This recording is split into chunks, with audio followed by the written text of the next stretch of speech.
படத்தினுடைய பெயர் வந்து என்னன்னு தெரியும். இது வந்து உங்களுக்காக போடப்பட்ட படம். அந்த படத்தில் என்ன தெரிஞ்சுக்கிட்டீங்க அது சம்பந்தமாக சில கேள்விகளை ரிவ்யூ பண்ணுறோம். அதுக்கு நீங்கள் பதில் சொல்லணும். ஓகேவா? படம் பார்த்தீங்க, அந்த படம்லாம் புரிஞ்சா உங்களுக்கு? இந்த படத்தினுடைய பெயர் என்ன? உறங்கு பெயர். இந்த படம் வந்து வெளியான ஆண்டு அந்த வருஷம் இந்த படம் வெளியில் வந்துச்சு. அந்த மாதமா 2024 வெளிவந்த படம். இந்த படத்தினுடைய யார் வந்து இந்த படத்தை வந்து இயக்கினது? கமலக்கண்ணன். அவர் தான் வந்து இந்த படத்துடைய இயக்கம். சரி, இந்த படத்தில் அவருடைய முக்கியமான கதாபாத்திரம் அவனுடைய பெயர் என்ன?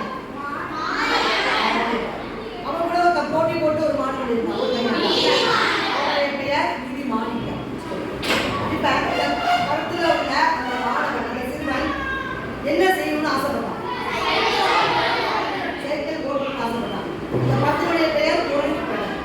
அப்ப அவன் வந்து என்ன பண்ணிருக்கான்? படத்தை வந்து சைக்கிள் ஓட்டணுக்கு தான் அவங்க அப்பா வந்து படத்துல வந்து இந்த படத்தை பொறுத்த வரைக்கும் சைக்கிள் ஓட்டுறதுக்கு சம்மதம் தெரிவிச்சாரா? தெரிவிக்கல. ஏன் தெரிவிக்கல? அதுக்கு ஒரு காரணம் இருக்கு. என்ன காரணம்? நேரா ஒருத்தர் என்ன சொல்லுவோம்? என்ன காரணம்?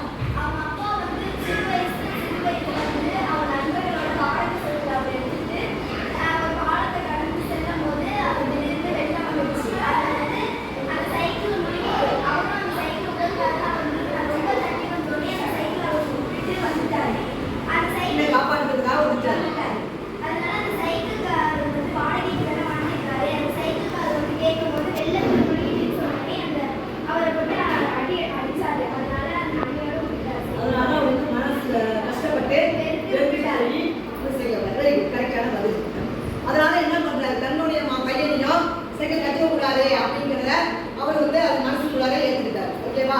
சரி, இப்ப அந்த மாணவன் என்ன செய்தான்? சைக்கிள் கற்றுக்கிறதுக்கு அவன்கிட்ட கை காசு வேணும், வாடகைக்கு எடுத்தாலும் காசு வேணும். அப்ப அவன் என்ன செஞ்சான்? அவன் என்ன வேலை செஞ்சுட்டு இருந்தான்? யாராவது ஒருத்தர் சொல்லுவான். எதிர்த்து ஒருத்தர் சொல்லுவான். என்ன பண்ணான்? அவன் சைக்கிள் வந்து வாடகைக்கு எடுத்து ஓட்டு கற்றுக்கணும் அப்படின்னு நினைச்சான். ஆனா அவன்கிட்ட அதுக்கு காசு அவங்க அப்பா தரல. அப்ப அவன் என்ன செய்தான்?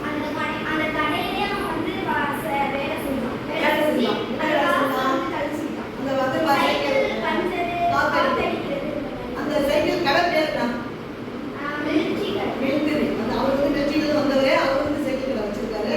அங்க வந்து வேலை செஞ்சு என்ன செய்யலாம்?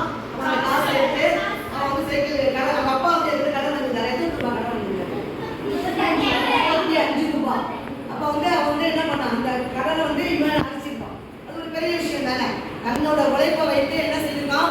அந்த கடையில வந்து வேலை செஞ்சு அந்த கடனை, அப்பாவுடைய கடனை, அது எவ்வளவு ஒரு பெரிய விஷயம், அரைச்சிருக்கான். அப்ப இந்த கதையை வந்து நம்ம எல்லாமே பார்த்தோம், எல்லாருக்கும் புரிஞ்சிருந்துச்சு. ஓகேவா? சரி, இப்ப அவன் ஒரு ஃப்ரெண்டு ஒருத்தர் தான். அதாவது அவன்